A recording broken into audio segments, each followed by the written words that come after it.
I stood in the dimly lit room, the air thick with the scent of lilies and sorrow. The wake of Harold, my father-in-law, was more a display of pretense than a tribute to his life. My husband Alex clasped my hand tightly, his eyes a well of unshed tears. Vivian, Alex's mother, approached us with a thinly veiled sneer. "Elaine, Alex," she began, her voice dripping with feigned sympathy. "This is a family matter. Outsiders like Elaine should keep their distance." I felt a sting in her words. 3 years of marriage to Alex, and still I was an outsider. Greg and Nora, Alex's siblings, stood behind Vivian, their expressions echoing her disdain. "What are you saying, Mother?" Alex's voice trembled. "Elaine is family." "Family?" Vivian scoffed. "A family doesn't scheme for inheritance. We all know Harold left behind a fortune. 2 million, wasn't it?" I bit back my anger. We never cared about the money. It was always about Harold, his kind smile, his gentle words of encouragement. "Money? That's all you care about?" Alex's words were barely a whisper, but they cut through the tension like a knife. Greg chimed in, his tone laced with contempt. "Come on, Alex. Don't play the saint. We all know why she's here." Nora added with a smirk. "Yeah. Heard how cozy Elaine was getting with Dad? Planning to seduce your way to the inheritance?" Their accusations were like slaps to my face. Tears welled up, but I fought them back. I wouldn't give them the satisfaction. "Enough!" Alex's outburst silenced the room. "We don't want your money. All we wanted was to say goodbye to a man we loved." Vivian's eyes narrowed, a cruel smile playing on her lips. "Goodbye to a man you loved? Elaine, dear, were you in love with my husband?" The room spun. Their cruel words, their unjust accusations, it was unbearable. I turned to Alex, my heart breaking for him. His family's true colors were laid bare, their greed and malice exposed. "Let's leave, Alex," I whispered, pulling him away. "We don't belong here." As we walked away, Vivian's mocking voice followed us. "Run away, Elaine. Remember, outsiders have no place here." Outside, the cold night air felt like a balm. Alex wrapped his arm around me, his body trembling with suppressed sobs. "I'm so sorry, Elaine," he muttered. "I never wanted you to be hurt like this." I hugged him, feeling his pain, our shared grief. "It's not your fault, Alex. We did everything for Harold, not for them." We stood there, under the starless sky, united in our sorrow and betrayal. The pain of loss was deep, but deeper still was the wound inflicted by his own family. As we drove back home, a silent resolve settled between us. We would not let Vivian and her children's venom taint our memories of Harold. We would find a way to honor him, away from the shadows of greed and lies. The chapter closes as Elaine and Alex leave the wake, their hearts heavy, but determined to seek justice in their own way, setting the stage for the unfolding drama and revenge. The clock in our living room struck midnight as Alex and I sat in silence, the events of the wake replaying in our minds. I could see the hurt in Alex's eyes, a pain that went deeper than tonight's insults. "Remember when we first met, Elaine?" Alex's voice broke the silence. "At that college art show. You were so passionate about your photography." I smiled, recalling our simpler days. "And you lost in your sketches. We were worlds apart from all this," I gestured vaguely, encompassing the current turmoil. Alex leaned back, his gaze distant.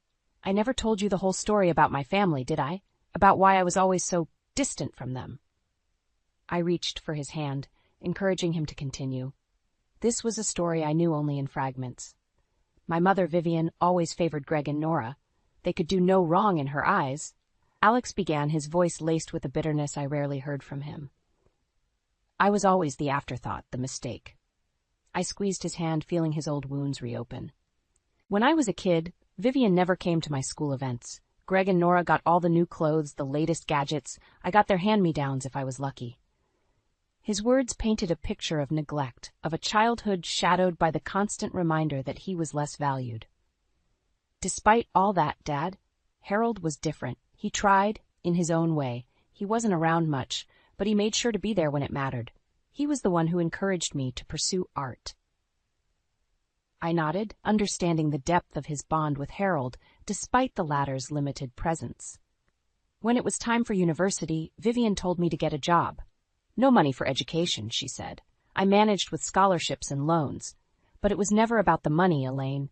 It was about being seen, being acknowledged." His story revealed not just neglect, but a deep-seated desire for acceptance, something his family never gave him. When we decided to get married, I saw how they treated you. The snide comments, the disrespect. It hurt, Elaine, but I thought we could stay away, build our own world. I remembered those early encounters, the thinly veiled jabs, the dismissal of our relationship. It was clear now, this disdain wasn't new. It was a pattern long established in Alex's life. But Harold's illness changed everything, Alex continued. We couldn't just stand by. And you, Elaine, you were there for him more than anyone. A tear slipped down my cheek as I remembered Harold's grateful smiles, his warm thanks every time we visited. They think we're after the money, Alex said, his voice hardening. But they're the ones obsessed with it. They never cared for Dad, only for what he had. I nodded, feeling a surge of anger. Their greed, their cruel accusations, it was all a reflection of their own twisted desires. We'll find a way to set this right, Alex, I said firmly. For Harold, for us, we won't let them tarnish his memory. Alex looked at me, his eyes filled with a mix of pain and determination. We'll do it together, Elaine. We'll make sure they get what they deserve. As we sat there, united in our resolve, the path ahead was clear. We would fight back, not with their weapons of greed and deceit, but with the truth and the strength of our bond. The sterile smell of the hospital lingered in the air as Alex and I walked through the quiet corridors. Each step felt heavy, a reminder of the countless times we had made this journey to visit Harold. As we entered his room, the sight of Harold lying frail and pale on the hospital bed never failed to stir a deep sadness in me. Despite his condition, his eyes lit up when he saw us. Elaine, Alex, my dear ones. Harold's voice was weak but filled with warmth. We approached his bedside, and I took his hand gently, noticing how it trembled slightly. How are you feeling today, Dad? Alex asked, concern etching his features. Just being here with you both is a comfort, Harold replied, squeezing my hand. I couldn't help but think of Vivian, Greg, and Nora. Their absence in these crucial moments spoke volumes of their indifference. Dad, we brought you some of your favorite music, I said, trying to bring some cheer into the room. Let's listen together. As the soft melodies filled the room, I saw a tear roll down Harold's cheek. It was moments like these that made me realize the depth of his loneliness, exacerbated by his family's neglect. The door suddenly burst open, and in came Vivian, Greg, and Nora, their arrival like a storm disrupting the calm. Harold, we're here! Oh, how terrible you look! Vivian exclaimed, her tone lacking genuine concern. I felt Harold's grip on my hand tighten, a silent plea for strength. Mother, we were just spending some quiet time with Dad, Alex said, his voice strained. Greg scoffed, looking around the room with disinterest. Quiet time? More like making sure he remembers you in his will. Nora joined in, her voice dripping with sarcasm. Elaine, still playing the devoted daughter-in-law, hoping to get a bigger piece of the pie? Their words were like daggers, but I remained composed, not wanting to upset Harold. We're here because we care for Dad, not for his money, I said firmly, meeting their accusing eyes. Vivian snorted. Care? You're nothing but gold diggers. Harold, don't trust them. Harold, who had been silent, finally spoke. Enough. Elaine and Alex have been my only comfort in these trying times. They are my family.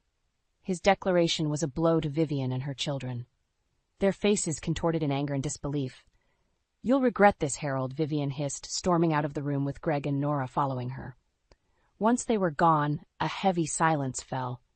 Harold looked exhausted, the encounter having drained his remaining strength. Elaine, Alex, I'm sorry you have to endure this, Harold whispered. We're here for you, Dad, always, Alex replied, his voice filled with unwavering loyalty. As we left the hospital that evening, a resolute anger settled in my heart. Vivian and her children's greed and cruelty knew no bounds, but Alex and I were determined to stand against them, to protect Harold and honor his wishes. The injustice inflicted upon us, upon Harold, would not go unanswered. We were ready to fight back, to ensure that the true colors of our adversaries were brought to light. The days following Harold's funeral were a blur of grief and disbelief. Alex and I tried to find solace in each other, but the shadow of his family's callousness loomed over us. It was on a bleak Tuesday morning when the unexpected happened. A knock at our door revealed a stern-looking man in a suit, introducing himself as Mr. Simmons, Harold's attorney. Mr. and Mrs. Carter, I'm here regarding Harold's last will and testament, Mr. Simmons announced, his tone formal yet sympathetic. Alex and I exchanged a look of surprise. We were unaware Harold had made a will. "Please come in," I said, leading him to the living room. As Mr. Simmons unfolded the documents, the anticipation in the room was palpable. Harold made it clear in his will that his entire estate, including the $2 million inheritance, is to be left to you, Alex, and Elaine, Mr. Simmons stated. The revelation hit us like a bolt of lightning. All this time, Harold had planned to leave everything to us. "But why us?" Alex asked, his voice barely above a whisper. "Harold felt that you two were the only ones who genuinely cared for him in his final years. He was deeply hurt by the rest of the family's indifference and greed," Mr. Simmons explained. The truth of Harold's feelings towards his family, now laid bare, was both a validation and a burden. We were honored by his trust, yet saddened by the extent of his loneliness and pain. "What about Vivian, Greg, and Nora?" I asked, my mind racing with the implications of this revelation. "Harold explicitly disinherited them. They are not to receive anything from the estate," Mr. Simmons replied, his tone indicating finality. I could almost hear Vivian's outraged scream, Greg's indignant protests, Nora's incredulous gasps. The news would hit them like a tidal wave, shattering their illusions of entitlement. "This will undoubtedly cause a stir," Alex said, a hint of worry in his eyes. "Yes, but Harold's wishes are legally binding. I will handle any disputes that may arise," Mr. Simmons assured us, his confidence somewhat easing our concerns. After Mr. Simmons left, Alex and I sat in silence, absorbing the gravity of the situation. Harold had entrusted us with his legacy, a clear message to his family that their behavior was inexcusable. The sense of justice was bittersweet. While we felt vindicated, it pained us to think of Harold's final days clouded by such decisions. "We need to prepare, Elaine," Alex said, determination in his voice. "Vivian and her children won't take this lightly. We must stand our ground." I nodded, feeling a mix of resolve and apprehension. "We'll do this together for Harold," I said, my voice steady. As we braced ourselves for the inevitable storm, I couldn't help but feel that this was just the beginning. The revelation of Harold's will was not just a testament to his love for us, but also a catalyst for the impending battle with his family. The confrontation was inevitable. Just days after learning of Harold's will, Vivian, Greg, and Nora appeared at our doorstep, their faces twisted in anger and disbelief. "You can't possibly think you're keeping all of Harold's money," Vivian spat as soon as we opened the door. Her words were like venom, but Alex and I stood firm, united in our resolve. "Harold made his wishes clear," Alex said calmly. "He left everything to us because we were the only ones who truly cared for him." Greg stepped forward, his eyes burning with rage. "You manipulated him. This is fraud." I felt a surge of anger at their accusations. "Manipulating? That's rich coming from you. You barely visited him, and now you claim rights to his estate?" Nora's voice was shrill with fury. "We're his real family, not some gold-digging wife and the son he barely tolerated." The cruelty in her words stung, but I refused to let it show. "That's where you're wrong," I countered. "Family isn't just about blood, it's about who's there in times of need, and you were all conspicuously absent." Vivian's face contorted in a mix of anger and desperation. "You can't do this to us. We deserve that inheritance." "It's not about what you think you deserve," Alex said, his voice steady. "It's about honoring Dad's wishes. He saw through your greed and selfishness." "You'll regret this," Greg threatened, stepping closer. "We won't let you get away with stealing our inheritance." I felt Alex's hand tighten around mine, a silent pledge of support. "This isn't theft, it's justice," I declared, meeting their hostile gazes head-on. "You neglected Harold, and now you're paying the price."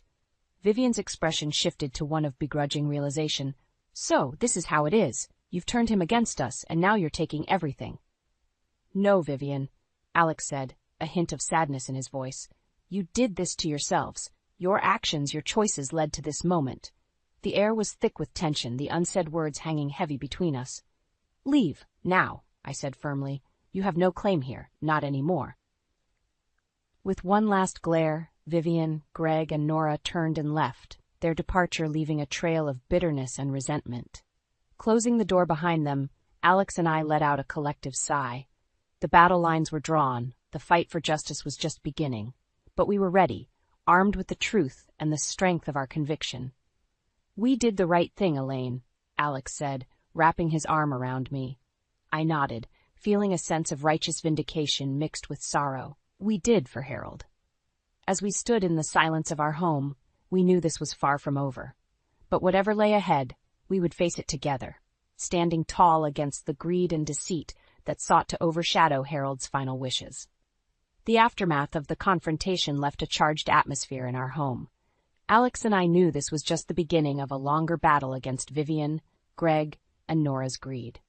We were having dinner when the phone rang. Alex answered, and I could immediately tell from his tone that it was them again. "You can't possibly think we'll just walk away from this," Vivian's voice, shrill and agitated, echoed from the speaker. Alex put her on speakerphone, and I braced myself for another round of accusations. "We've seen lawyers, Alex. They say we have a case. You'll be hearing from us," Greg's voice threatened. I exchanged a look with Alex. "Let them try," I whispered. Alex spoke into the phone, his voice firm. "You heard, Mr. Simmons. Dad's will is clear and legally binding. You were disinherited for a reason." "You think you're so smart, but we'll see who gets the last laugh," Nora chimed in, her voice dripping with malice. "It's not about winning or losing," I said, my voice steady as I took the phone from Alex. "It's about what's right. Harold knew the truth about all of you." There was a pause, and then Vivian's voice returned, colder and more calculating. "You think you know everything, Elaine? We're his blood. That has to count for something." "It counted for nothing when you ignored him in his final years," I countered. "You'll regret this. We won't let you get away with it." Greg's voice was a mix of anger and desperation. "As far as we're concerned, this matter is closed," Alex said, ending the call. We sat in silence for a moment, the weight of the situation heavy on our shoulders. "They won't give up easily," I said, more to myself than Alex. "But we have the truth on our side," Alex replied, reaching for my hand. "Dad wanted us to have this. We'll honor his wishes, no matter what they throw at us." I nodded, feeling a renewed sense of purpose. Harold's final act had been one of love and trust towards us, and we would defend it with everything we had. Over the next few days, we prepared for the legal battle that loomed ahead. We gathered documents, spoke to Mr. Simmons, and fortified ourselves for the fight. Then, one evening, as we reviewed our strategy, the doorbell rang. Standing on our doorstep were Vivian, Greg, and Nora, their faces a mix of anger and defeat. "We want to talk," Vivian said, her voice lacking its usual confidence. "We have nothing to discuss," Alex replied, his stance unwavering. "Just hear us out," Nora pleaded, a rare note of sincerity in her voice. Reluctantly, we let them in.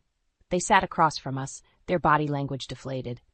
"We've been to several lawyers. They all say the same thing. The will is ironclad," Vivian admitted, her eyes avoiding ours. "So what do you want?" I asked, my tone cautious. We're sorry," Greg said, the words seeming to pain him. "We were wrong about Harold, about you." I looked at Alex, seeing the skepticism in his eyes mirrored in mine. "Sorry doesn't change what you did, what you said," Alex said coldly. "We know," Nora added, her voice quivering, "but we're family. Can't we find a way to move past this?" Alex and I exchanged a look, the decision clear between us. "There's no moving past this," I said firmly. "You made your choice, and now you have to live with it." They left soon after, their departure marked by a heavy silence. Alex and I sat back down, the finality of the situation sinking in. "We did the right thing," Alex said after a moment, his voice resolute. "We did," I agreed, feeling a mix of relief and sadness. "For Harold and for us." The battle was over, but the scars remained. We had stood our ground, defended Harold's legacy, and in doing so, had closed the door on a part of our lives that was filled with greed and betrayal. Months had passed since we had last seen Vivian, Greg, and Nora. The legal battle, as predicted, never materialized. Their threats had been nothing but hollow words, a final attempt to intimidate us. One evening, as Alex and I sat on our porch, enjoying the peaceful twilight, he broke the silence with a reflective tone. "Do you ever think about them?" he asked, gazing into the distance. "I try not to," I admitted. "But sometimes I wonder if they ever understood the pain they caused, not just to us, but to Harold." Alex nodded, a hint of sorrow in his eyes. "I doubt it. Their greed blinded them to everything else." The conversation drifted to other topics, but a part of my mind remained on that bitter family conflict. It was a chapter of our lives that had closed, but its echoes still lingered. A few days later, we received news that served as a stark reminder of the consequences of their actions. Through a mutual acquaintance, we learned of their downfall. Greg's business, already struggling, had collapsed under mounting debts. Nora, caught in her web of lies and deceit, faced a bitter divorce. And Vivian, abandoned by her children in her time of need, was left to grapple with her loneliness and remorse. Hearing of their misfortunes didn't bring us joy. There was no satisfaction in seeing them suffer, only a deep sense of pity and a reminder of the destructive power of greed. As we moved on with our lives, Alex and I made a conscious decision to focus on the positive. We invested Harold's inheritance wisely, ensuring his legacy would continue to support causes he believed in. We also started a small foundation in his name to help those in need, a fitting tribute to a man who had shown us so much kindness. Life had a way of coming full circle. A year after Harold's passing, we welcomed a new addition to our family, a baby boy we named Ethan. Holding him in my arms, I felt an overwhelming sense of love and hope. He was a new beginning, a chance to build a legacy of love and kindness, far removed from the shadows of greed and betrayal. As Ethan grew, we often told him stories of his grandfather Harold, ensuring his memory lived on in the heart of our family. We wanted Ethan to know the values Harold stood for: kindness, compassion, and integrity.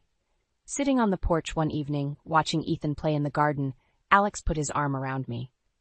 "We made it through the storm," he said, a note of contentment in his voice. "We did," I replied, leaning into him. "And we built something beautiful from it." The journey had been fraught with pain and conflict, but it had led us to a place of peace and understanding. We had turned the bitterness of the past into a future filled with love and hope. As the sun set, casting a warm glow over our home, I realized that this was what Harold had wanted for us: a life of happiness, free from the toxic grasp of greed. And in that moment, I knew we had truly honored his legacy.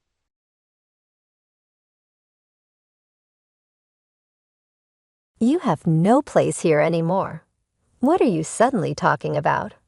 It's not sudden at all. You've always been useless. I have devoted myself to this household. That wasn't you. The mother-in-law is making a huge mistake. I am the one who has sacrificed the most for this house. As I think about this, the mother-in-law says something even more outrageous. And anyway, my eldest son and his wife are moving here because of their childbirth, so please leave by tomorrow. I haven't heard anything about that. Well, I didn't tell you, and we decided we don't need someone useless. When did you decide that? We discussed it while you were not around. It was funny seeing you live so cluelessly. This is nothing but tyranny. There's no way I can accept this. I thought my husband would be there for me, but there's no way my husband would agree to this, seeing how desperate I am. The mother-in-law laughs louder than ever before. I've known since we got married that she doesn't have good feelings towards me, but I never imagined she would think of something this terrible. It's a pity, but you can't expect that. Even he agrees that you should leave. What? Please let me talk to him first. It won't change anything, just a waste of time. I collapse to my knees. The mother-in-law peers into my face. I feel my trust and affection for my husband fading away. Now there's no need to hold back, I thought. Or really, such foolish people. If they drive me out, they won't even be able to manage living. I have the lease for the condo we're living in, which is supposed to be the in-laws' home. Moreover, I am the one paying the rent of $5,500. What happens to them is none of my concern. And now you see, there's not a single ally for you in this house. So you're telling me to leave. It will be better for you too. Go anywhere you like. I see. Understood. My decision has been made. I take out my smartphone and call the moving company. Yes, that's right. Please take care of all the furniture and appliances. What are you talking about? I'm moving out. I need to move my belongings. I see. The next day, the mother-in-law is shocked to see the movers. She and her family will see hell. I won't stop anymore. My name is Cindy Manning, and I am 43 years old this year. Currently, I am the vice president of a company I started with a friend. I live with my husband, Peter, and his mother. Peter and I met through work when I was 35. He was running a small company at the time. He was 5 years older than me and had a calm and inclusive demeanor. Will you marry me? I'm happy, but it's okay. Just leave it to me. But trust me, I had a disease in my uterus in my 20s and had it completely removed, so I can no longer have children. Nevertheless, it was comforting that he accepted it, saying it didn't matter. He was always considerate.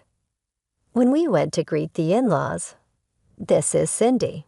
We're thinking of getting married." "I see." "I agree, but she's already 38, right?" "At that age, children." The topic of children came up, and I was startled. My heart raced and anxiety overwhelmed me. Suddenly, Peter held my hand. It felt like my heart was lightened. "It's not all about children, right?" "Peter's right. It's not all about children." "But do you have any complaints?" "No, not really." The mother-in-law glared at me. She looked like she wanted to say something, but was biting her lip to endure it.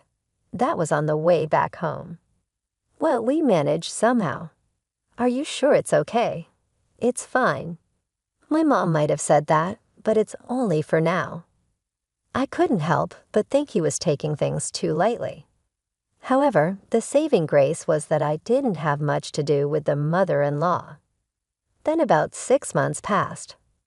My relationship with my husband was good, and we had no particular problems. Then something unimaginable happened to the father-in-law. "Why are you in such a hurry? What happened?" Peter returned home from work with a pale face.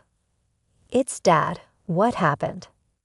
The father-in-law had been in an accident well out and was now gone. "For now, I'm going back home." "Wait, I'm coming with you." We immediately headed to the in-laws' house. It took us about an hour to drive there. Upon arrival, we found that Peter's brother and his wife, Hillary, were already there. I've always found Hillary, Peter's brother's wife, difficult to deal with.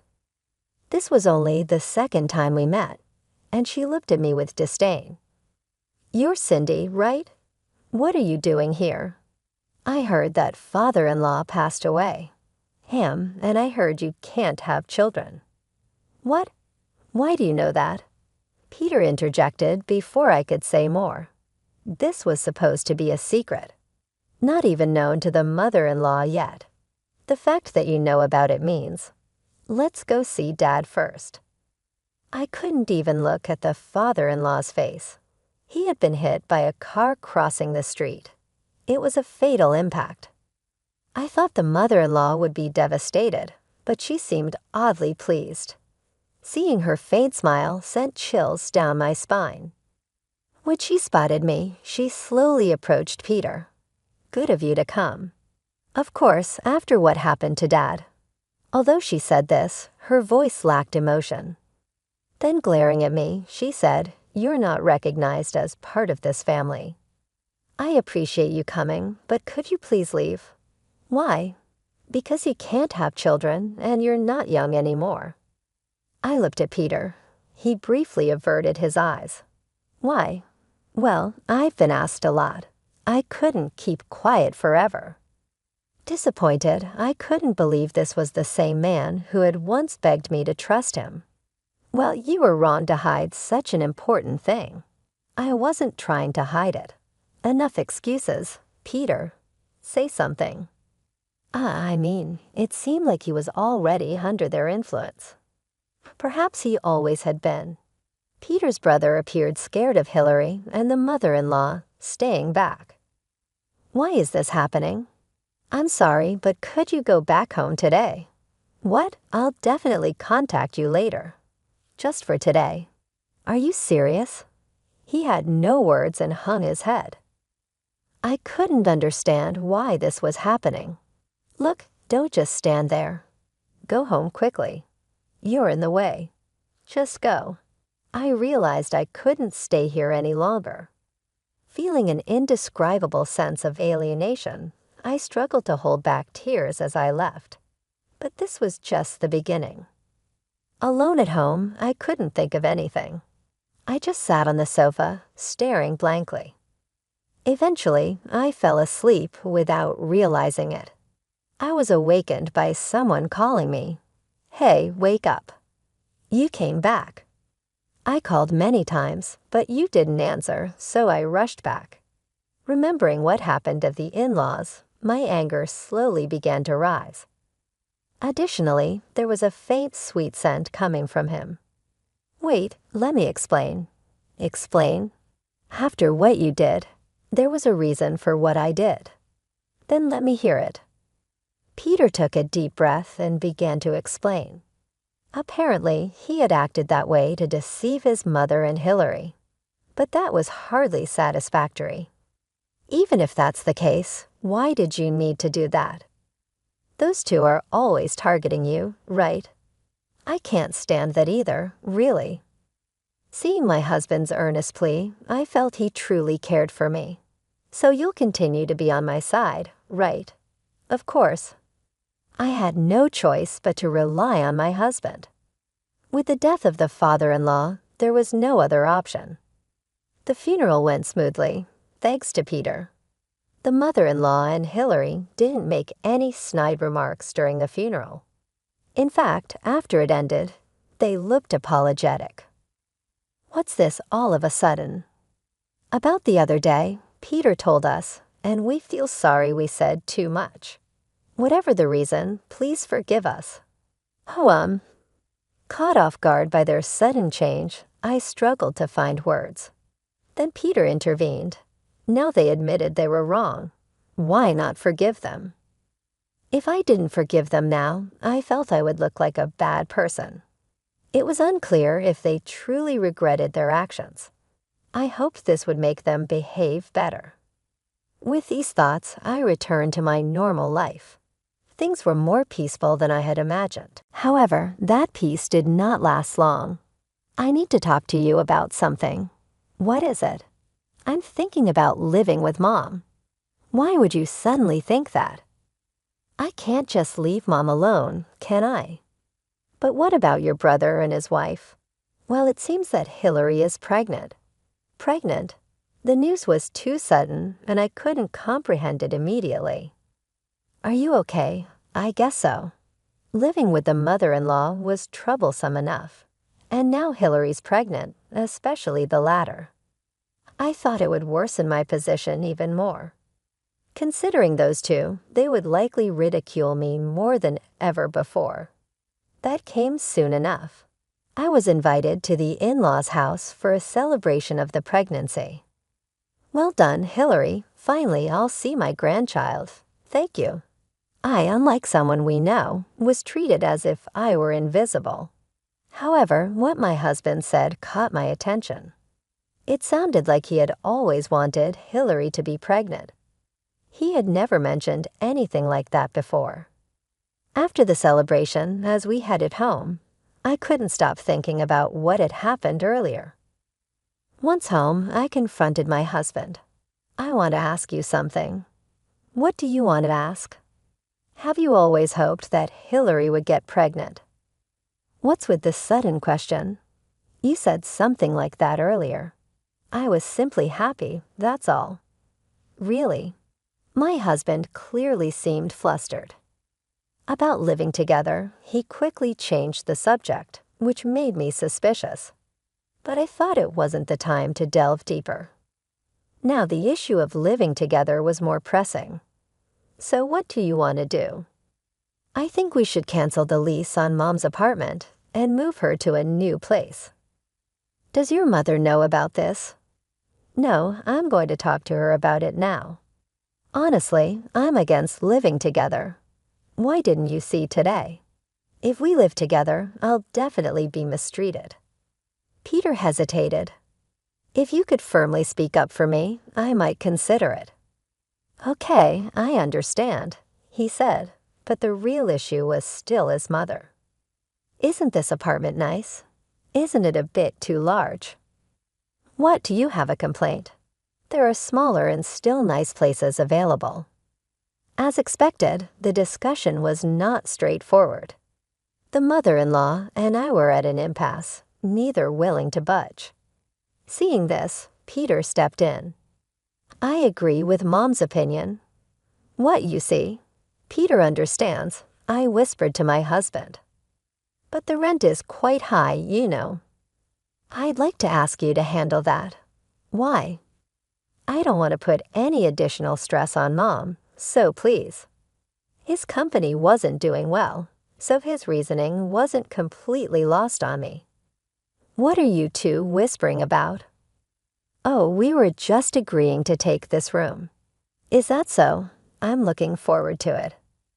At that moment, I thought Peter was just trying to save face. However, his real intentions were deeper. I soon signed the lease for the apartment, and we moved in. Thus began our life together with the mother-in-law. Initially, she helped with cooking, but eventually, she just waited for me to return home and stopped doing anything herself. Yet she was always ready to criticize. What are you doing? You're too slow. Is that so? Hurry up and get ready. At this rate, it will be morning. I can finish it quickly. Once I finished setting the meal on the table, she complained about every bite. Honesty, I was never very good at cooking, so I thought that couldn't be helped. How could you serve Peter such awful food? All this time, he never complained to me. I wanted to end this situation as quickly as possible without agitating her further, but in my heart, I thought, then do it yourself. Just then, Peter came home. What's going on here, Peter? Tell her not to serve such horrible food. Calm down, please, I said. Even Peter seemed fed up with his mother's tirades. Enough, Cindy. Just clean this up, he said. With that, she returned to her room. While I was cleaning up the meal, Peter helped me. What are you doing? I asked. I thought I'd help out, he said. Then you should speak up to your mother more. Who do you think rented this expensive apartment for? I said. I know, but Peter started, but his mother's tirades didn't stop. She criticized everything I did. I wanted to make her realize who was allowing her to live here. I thought, can't you properly clean or do laundry? She asked.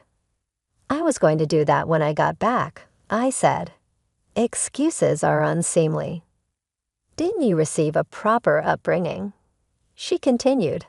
I couldn't stand her words any longer. It was one thing to criticize me, but bringing my family into it was too much. My family is not relevant here, I said. Oh, did I upset you? She continued to provoke me. I tried to ignore her, but she wouldn't stop talking. I will take care of the cleaning and laundry. Are we done now? I asked. What? We're not done talking, she said. I really wonder why Peter chose you. Peter isn't the issue right now, is he? I replied. But Peter was complaining about you just the other day, she said. You really are oblivious, she said, looking at me. If Peter really felt that way, I decided to find out for myself. I waited for him to come home from work, but he didn't return. It was past 11:00 p.m. and still no word from him. I tried calling him, but there was no response. What are you doing there? She asked. Just waiting for my husband to come home, I replied. Such a hassle. Well, I'm going to bed then, she said. Eventually, Peter returned home at 1:00 a.m. You're still awake? He asked. I've been waiting for you to come home. Your mother told me you've been complaining about me, I said. It's not a big deal, he said. When I said I complained, what did you say? I asked. That's not important right now, he said. I was frustrated by my husband's evasiveness. Where have you been until this time? It wasn't work, was it? I asked. It was work, he said, quickly going to bed. As if to escape, once again there was a sweet smell lingering around him. I began to doubt whether our marriage should continue. I felt no benefit from our current life. The next day, when I returned from work, the mother-in-law was waiting for me, smiling creepily, and then saying something outrageous. "You have no place here anymore," she said suddenly. "What are you suddenly talking about? It's not sudden at all." "You've always been useless," she replied. "I have devoted myself to this household," I argued. "That wasn't you," she said. The mother-in-law was making a huge mistake. "I am the one who has sacrificed the most for this house," I thought. As I thought about this, the mother-in-law said something even more outrageous. "Anyway, my eldest son and his wife are moving here because of their childbirth, so please leave by tomorrow." "I haven't heard anything about that," I said. "Well, I didn't tell you, and we decided we don't need someone useless." "When did you decide that?" I asked. "We discussed it while you were not around. It was funny seeing you live so cluelessly," she said. "This is nothing but tyranny. There's no way I can accept this," I thought. "I thought my husband would be there for me, but there's no way my husband would agree to this," I said. Seeing how desperate I am, the mother-in-law laughed louder than ever before. "I've known since we got married that she doesn't have good feelings towards me, but I never imagined she would think of something this terrible," I thought. "It's a pity, but you can't expect that even he agrees that you should leave," she said. "Please let me talk to him first. It won't change anything, just a waste of time," she replied. I collapsed to my knees. The mother-in-law peered into my face. I felt my trust and affection for my husband fading away. "Now there's no need to hold back," she said. Just then, Peter came home. I rushed to him immediately. "Your mother told me what's going on," I said. "Ah, she already talked about it," he replied. "What?" "Sorry, but you're no longer needed. Thinking about it, it's strange. You can't have kids." "Strange? You knew that before we married, didn't you?" I said. "I thought it was okay at first, but now I realize it was a mistake." Peter was indicating he would abandon me if that was his intention. I had my own plans. I thought, really, such foolish people, they can't even manage their lives. If they drive me out, Peter and his mother had grown too comfortable with their current life, forgetting that the apartment they lived in was actually leased under my name. Moreover, I was the one paying the rent of $5,500. What happened to them was none of my concern. And now you see, you have no allies in this house. So you're telling me to leave. It will be better for you too. Go anywhere you like," I said. "I see, understood. My mind made up." I took out my smartphone and called a moving company. "Yes, that's right. Please handle all the furniture and appliances." "What are you talking about? I'm moving out." "I need to move my belongings," I said. "I see, sorry, I intended to show them hell." I was unstoppable. The next day I had a suggestion for the mother-in-law. "The movers will be here in the afternoon. Why don't you go out somewhere?" "You're surprisingly understanding," she said. "It's just my stuff that's moving." "Indeed, that's a good idea. Please enjoy yourselves," I replied. I sent off the mother-in-law and husband with a full smile, handing them about $500 as spending money. "You're really thoughtful, aren't you?" Peter seemed quite happy about me leaving, barely hiding his feelings. Right at 1:00 p.m., the moving company arrived. "Are you sure about this?" Peter asked. "Yes, please take everything out," I replied. These movers were the same ones I had hired when we moved here, I thought. They seemed quite surprised to be moving everything out. Several movers started carrying out the belongings. However, there was more furniture than I expected, and it was taking more time than anticipated. "What are you doing?" I quickly turned around. To my surprise, the mother-in-law and her guests, who were supposed to be out, had returned, accompanied by Peter's brother and his wife. "I'm just moving out my things." "Why are you here?" I asked. Mom wanted to see Cindy's face. "But why are you taking the other furniture too?" Peter's brother inquired. I responded with a laugh. "I told you I'm moving out my stuff. Did you forget?" But I didn't hear anything about moving everything out. Peter's brother protested. "Wait, Mother, what's going on?" "I don't understand how it came to this," Peter exclaimed. "You should ask Peter about that," I suggested. Peter then began to fumble. I didn't do anything." "That's not true, is it?" "Why don't you tell them who bought this furniture and who has been paying the rent?" "What, is that true?" Peter's brother asked incredulously. "Oh yes, it's true. Maybe you should explain better, and maybe mention that your company is struggling too," I said. While this conversation was happening, the movers finished transporting everything. "That's everything moved out. Thank you for your hard work. Please take it to the designated place," I instructed. "Understood. We'll take care of the rest later," they replied. Even the typically assertive mother-in-law was stunned, staring blankly at the now empty house. "How are we supposed to live now?" she muttered. "But what can I do?" "I only did as I was told," Peter protested. "Stop joking. You should talk to Peter about that." "I'm busy, so excuse me," I began to leave, but then Peter grabbed my arm. "Wait, please, don't go." What now?" "Shouldn't you be dealing with those two first?" The pair turned their anger toward Peter. "Both of you, calm down, calm down. This is your fault, isn't it? Really, how are you going to take responsibility? It was a distressing family dispute. Well then, you all sort it out. I have things to do. Hey, wait. I had decided to send the moved-out belongings to my parents' house for now. They had mentioned needing new furniture and appliances, so it seemed perfect.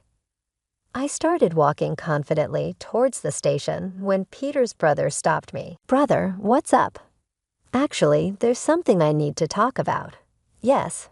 Peter's brother had always been overshadowed by Hillary, so we hadn't talked much before. We decided to go to a cafe near the station. "But is it okay to leave those three alone like that?" "As you saw, my presence is pretty much non-existent. So what did you want to talk about?" "It's about Hillary being pregnant, but there's something odd." "What do you mean?" "I can't believe I didn't notice until now." "I'm sterile." I was at a loss for words. Peter's brother explained that he had always felt something was off, wanting a second child. He thought something might be wrong, so he went to a urologist. The test revealed he was sterile. But that means Hillary's child is probably what you're thinking. Assuming that's true, it would explain the sense of unease I've been feeling about my husband. I thought I had gotten my revenge with the move, but it seems there's more to do this time. I can't just ignore it. I've been quiet until now. Then I'll help you. Please, I need it. I had been planning this since I heard their story. If I could bring those three down to hell, I'd use whatever means necessary. However, we need clear evidence. Leave that to me. I'll definitely catch them. Then should I act as if nothing is wrong? Just give me a little time." "Understood." After that, I changed my plans to return home and booked a nearby hotel instead. I decided to thoroughly investigate my husband and his family. A week later, Peter contacted me. He wanted to talk again. I immediately informed Peter's brother. "You've heard about it, right?" "The talk." "Yeah, about the discussion." "Yes, let's expose the truth there. It'll shock your mother. and there's something else you should prepare." 2 days later, we gathered at that house. It hadn't been long, but it felt strangely nostalgic entering the house. It was as tidy as the day I left. Only a table and chairs were set up for the number of people present. "Please take a seat." Thus, the family came face to face. "So what's this all about today?" "I want you to reconsider." "Reconsider?" "I've talked to Mom and the others. They're really sorry. That's why we want you to come back home." I sighed. They hadn't changed, nothing. In fact, we hadn't even reached a compromise at all. "Is that so?" I turned the question to the mother-in-law and Hillary. "Yes, Peter's right. We've realized we treated you terribly. So please forgive us." "Is that so?" They're saying this. See, I wanted to end this farce quickly. "Before we talk about forgiveness, there's something I need you to hear." "What's that?" "This should explain everything." I laid out all the evidence I had gathered on the table, photos of Peter and Hillary closely together, almost like a couple. "What is this?" The most shocked voice belonged to the mother-in-law. Ultimately, she too had been deceived. Isn't this proof that these two have been having an affair?" "This is fabricated." "Exactly, she's trying to set us up." Then Peter's brother spoke up. "Don't joke with me." His voice was calm, but his eyes were filled with anger and resentment. "So the two of them have been..." She couldn't fully grasp the reality. "Mother, it's too early to be shocked." "Please, go ahead, brother." "First, look at this. These are the results from when I went to the urologist." Everyone peered intently at the results. "Azoospermia, yes, which means I can't father children." "So whose child is Hillary carrying?" "Yours, right." I pointed at Peter. "We can't be sure of that yet," he said. "That's right. Cindy is just being excessive then." "How about we do a DNA test once the baby is born? That will clear everything up." Peter and Hillary remained silent. "I have something to give to Hillary," said Peter's brother. He pulled out a divorce paper from his pocket. I had advised him to prepare it beforehand. "Are you satisfied now? This way you won't have to see my face anymore." "Wait, stop embarrassing yourself," I said. Seeing this, I also presented Peter with a divorce paper. "Yes, from me too," I added quickly. "Me too, of course. Just submit it quickly." Both Peter and Hillary were disheartened with no option but to just face the divorce papers. "So they really are your children," she muttered under her breath. Then she directed an unprecedented level of anger at the two. "You really deceived me," she exclaimed. "Well, calm down, please. You were happy about having a grandchild, weren't you?" I said. "But that was because I thought they were your children together." "It's too late now, Mom." "That's right. From now on, the three of you can live together peacefully. I'll even let you stay in this house if you want." "In this house?" she exclaimed. "Oh, but the rent is $5,500, just so you know." "No, I can't afford that kind of money." "Then please leave. I'll give you some time." After that, Peter's brother and I left the three of them in the house. "I really put you through a lot, Cindy," I said. "No thanks to you," she replied. "I feel much better." "I'm relieved to hear you say that. And there's still something left to do, like filing for compensation." "That will definitely be a huge blow for them," I said. I then parted with Peter's brother and returned to the hotel. I had one last finish to make on those two. I was quite tired and quickly laid down on the bed. I felt like my phone was buzzing continuously, but I ignored all of it. When I woke up, it was 9:00 p.m. I thought, really, such idle people, I muttered. There were nearly 100 calls from Peter and his mother on my phone. Thinking I'd probably never deal with them again, I decided to call back. "Hello," Peter's mother answered. You finally answered. I've talked it through with Mom. She's acknowledged the child. Now it's just you, huh? I don't understand. But why don't the three of you live happily together? Aren't you coming back? She asked. Why should I come back to a man who had a child with another woman? Please, I need you, Peter pleaded. I don't need you. Bye. 2 days after this call, a voicemail informed me that the divorce papers had been filed. It seems Peter's brother was able to divorce successfully too.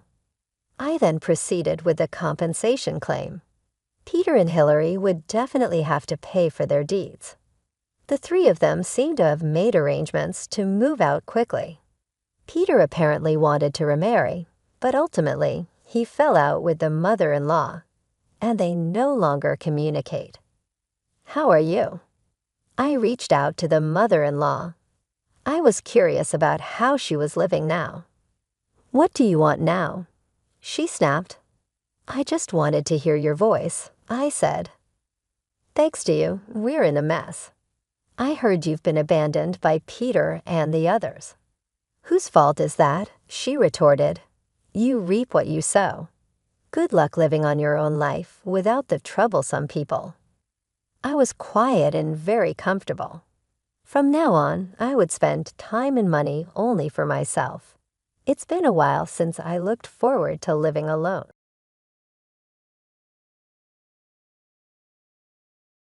My name is Molly, and I'm turning 32 this year. I work as a salesperson at a certain company.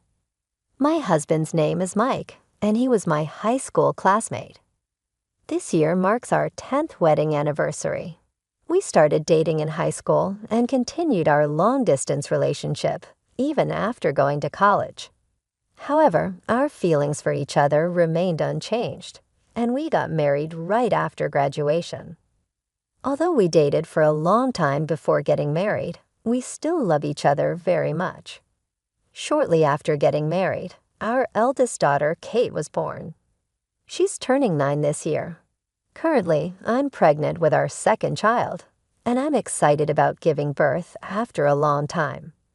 However, unlike when I was pregnant with Kate, I've noticed significant changes in my health this time. During work hours, I felt nauseous and got unusually sleepy, which I never experienced before. Maybe it's because I'm getting older, and it's harder to recover from all the tiredness, even after I sleep. Or maybe it's the stress from work and taking care of our child. I considered various possibilities, but when I used an over-the-counter pregnancy test, it confirmed that I was pregnant. When I was pregnant with Kate, I had no noticeable changes in my health to the extent that I was unaware of the pregnancy. Perhaps because I didn't experience it with my eldest daughter, the morning sickness feels even more intense now. Working in sales, I struggled with the symptoms of morning sickness while trying to keep up with daily tasks. However, I thought it would affect my work if it continued this way, so I decided to take some days off after consulting my boss. When I discussed it with my husband, he seemed to remember clearly when Kate was born. Therefore, he seemed surprised and unsettled by the severity of my morning sickness this time around. This time your morning sickness is really bad, huh? Well, it's best if you take a break from work for a while. The morning sickness is far worse than when I was pregnant with Kate, and I'm not feeling well at all. I want to take a break until at least I get into a stable period and focus on my health and the baby's health. I had hoped that my health would improve once I took some days off. However, the morning sickness didn't subside at all. In fact, it seems to be getting worse day by day, and even staying at home didn't help at all. The symptoms are so severe that I can't manage household chores and spend most of the day in bed. Having taken the leave, I really want to at least manage the household tasks, but I can't move as I'd like to. Especially laundry, as the scent of the detergent makes me nauseous, and I can't handle it properly. Initially, Mike seemed concerned about me. However, recently, he seems to be getting frustrated with my condition. He might be thinking, Since you're not working, at least handle the household chores, right? Unable to even manage household chores, I felt ashamed of myself, and I felt sorry for Mike, who was busy with work. Since then, Mike has completely changed, almost like a different person. We used to hug every morning before he left for work, but now he leaves silently. Mike's been swamped with work, often coming home late due to overtime. He handles tasks like document preparation, data entry, and phone calls at his job. Though overtime was always a given in his line of work, since I gave birth to Kate, he reduced it to spend some quality time with her. Being dual income earners, he wanted to reduce my burden, and thus ensured that chores were evenly divided. Yet recently, he's not been helping much, and overtime has been consistent. Me being on leave, and the reduction in income probably pushed Mike to strive harder at work for our family. Perhaps he'd prefer if I handled all the household chores. While I understand his perspective, with my morning sickness, I can't meet his expectations right now. One night, I mustered up the courage to ask for his help. "You've been working so hard lately, especially since I've taken the leave." "I'm sorry." "Well, I have to earn more for the family, especially with the overtime." "I really appreciate it. I'm sorry I can't do much housework. The morning sickness is severe. The smell of the detergents and any meals make me nauseous." "Really? So can you please come home a bit earlier and help out with the chores? Once I feel better, I'll return to work." Upon hearing my plea, Mike's face clearly showed his displeasure. Don't we have our own rules? I'm working hard, even with overtime, to support the family. So Molly, please take care of the house. I understand, but you can't neglect household chores just because of your morning sickness. Mike suddenly raised his voice. And please lower your voice. Kate might wake up. You're being too easy on yourself, Molly. I'm also having a tough time working overtime nonstop. Even if your morning sickness is bad, please take care of the chores. Okay, I understand. I was being too easy on myself. Mike had never shown this much emotion before. I kept thinking if Kate found out, it might hurt her feelings. I repeatedly apologized and tried to calm him down. However, no amount of my apologies seemed to pacify his anger. He went to our bedroom with a sullen face and disappeared. I had hoped to ask for his cooperation, even just a little, but I was disappointed that my husband wouldn't even listen to me. I felt it was unusual for my usually calm husband to show such intense anger. I think my husband might have some other concerns. With this thought in mind, I felt uneasy. The next morning, I was awakened by the sound of the front door opening. It seems my husband left for work earlier than usual. Maybe he didn't want to see me because of what happened last night. I was deeply hurt by my husband's sudden rejection. Sighing and sitting down, I noticed Kate had woken up and come down to the living room. Kate seemed uncomfortable and sat down next to me. "Mom, I heard the conversation between you and Dad last night." "Oh, you did?"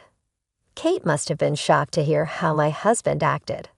As I tried to comfort her, Kate looked at me sharply and said, "It's terrible that Dad wouldn't even listen. You are pregnant and suffering from morning sickness, and he was yelling, which is totally unlike him." It was scary. She then spread her arms out wide in a gesture of disbelief and sighed. "Mom, rest up. I'll help out with the chores. I'm sorry I haven't helped until now." From that morning, Kate started helping out proactively with household chores.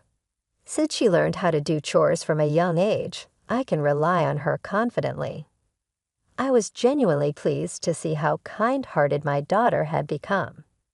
Since that argument, the strained relationship with my husband continued. He now often leaves home early and returns late with hardly any conversation between us.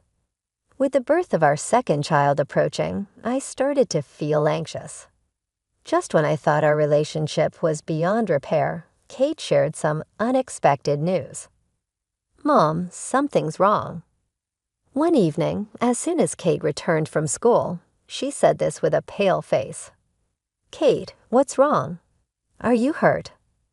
She shook her head, gesturing no. "No, I'm not hurt, but I feel sick." What happened? Kate looked down, biting her lower lip, wondering if she should speak or not. "What happened? Calm down and tell me." Tears welled up in Kate's eyes as I spoke warmly to her. On the way home from school, I saw Dad and Abby's mom kissing.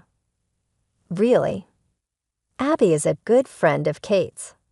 I knew it right away because they played together all the time, and she comes to our house too. It seems that Kate witnessed the scene of an affair between her father and Abby's mother. Unable to control her emotions, she sobbed into my chest. "Oh my God. Calm down, honey." To calm Kate down, I gently hugged her. My husband, who I thought was irreplaceable, became an object of hatred in an instant because of the affair. Unable to forgive my husband's infidelity, I vowed revenge. To do so, I had to gather thorough evidence of my husband's infidelity. In order to obtain evidence of my husband's infidelity, I began to investigate. I immediately searched the rooms while my husband was away. I was dismayed to find a large number of receipts that I had never seen before. My morning sickness was so bad that I couldn't clean up much, so he thought he could do whatever he wanted. I was furious that I was being so disrespected like that. I took a closer look at the receipts and found that they were for very expensive brand-named bags and accommodations. I looked at the receipts and wondered whose money paid for these expensive purchases. I gasped as I remembered something. With a burning desire to confirm the truth, despite being pregnant, I managed to make my way to the bank. Upon reflection, I realized it had been a long time since I left the house, and it was rare for me to go out like this due to morning sickness. I wasn't feeling well, and the sunlight beamed through. When I finally arrived at the bank, my hands trembled from nervousness as I got out my passbook. There I was confronted with a reality I wished I could avoid. Just as I suspected, it's from this account. Mike and I had opened a joint account to manage our finances after our marriage. The joint account was the destination for both of our salaries. From that account, we paid for our living expenses and saved the rest. We saved for our future, for our children's education, and for purchasing our own home. This joint account was also the one charged for Mike's frequent purchases of high-end items like designer bags on his credit card. This alone was enough to fuel my anger, but an even more shocking revelation awaited. Even though he's supposed to be working overtime, Mike's salary hasn't increased. Why? His company was known for being employee-friendly, meaning his salary should have increased with overtime hours. Yet despite claims of working overtime, his salary didn't change at all. At that moment, all the mysteries were unraveled, revealing a startling truth. His late returns home were merely because he was having an affair with Abby's mother. It was clear from not getting any overtime pay that Mike hadn't been working the extra hours he claimed. While I, who's pregnant and unwell, was going through such tough times, Mike didn't offer any support and instead engaged in an affair, which left me deeply disappointed. One evening, while Mike was in the bath, I determinedly took his smartphone, trying not to alert Mike. My hands trembled with tension as I entered the passcode on the phone's lock screen. And just like that, the phone unlocked. Perhaps Mike had let his guard down, thinking my severe morning sickness had made me less vigilant. The realization that he'd underestimated me so much also fueled my growing anger. But as I kept my cool, I checked the contents of the smartphone. In the chat app, there were clear exchanges between Mike and Abby's mother that confirmed their affair. I told my wife I have overtime, so we can meet tonight. Really? Can we meet tonight? I can't wait to see you. The chat exchanges between Mike and Abby's mother were embarrassingly full of heart emojis. If I still had strong affection for my husband, witnessing such betrayal would have surely driven me to madness. But now that I no longer have any feelings of love for him, I was able to focus calmly on gathering evidence. When I looked at their recent text messages, I found out they were planning to go on a trip. The trip was scheduled for a week starting from the weekend, with the intention of enjoying various hikes. Of course, my husband didn't inform me about this trip. I was curious to hear what excuse he'd give on the day of the trip, so I waited patiently. Finally, the morning of the trip day arrived. Despite it being a holiday, my husband was very busy with the preparations for the trip from early in the morning. "Good morning. What's got you so busy this early?" Caught off guard, my husband looked rather surprised.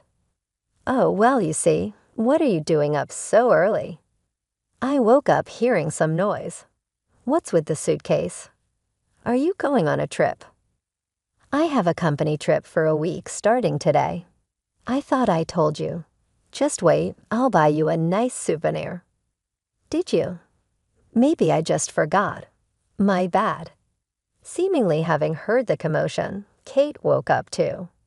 Kate seemed curious about today, and with a slightly dazed expression, she spoke to her father. "Dad, what's happening? Are you leaving?" "He's going on a company trip. He'll bring back a souvenir, so let's look forward to it." "Got it. Can't wait for the souvenir." "Take care." With our smiles, my husband left the house with a wry smile. After my blatantly lying husband left, we looked at each other and burst into laughter. Dad's voice was shaking when he lied. With that, anyone could tell he was lying. After sharing a good laugh, we began discussing our next steps. "Okay, I'm about to discuss something important. Listen carefully. I'm thinking of getting a divorce. I believe it's crucial for you too, so I'd like to hear your thoughts." Kate, being only 9, said, "I think it's better for you to get a divorce." I'm embarrassed and don't like having a father who cheats on Mom. I'm sure Abby would feel the same. Did something happen with Abby too? Throughout our discussion, Kate seemed concerned about Abby's situation. Abby's mom used to just relax at home and never did anything, but she suddenly disappeared, so Abby was really upset. Just as my husband betrayed our trust, it seems that Abby's mother also betrayed her daughter's trust. Upon hearing this fact, I felt strongly that there should be no compromise when it comes to taking revenge on them. Abby seems to be going through a lot too. We need to punish both of them. I felt a surge of motivation that I could never have imagined before. With determination, I took action. First, to stop my husband from spending any money, I canceled our credit cards.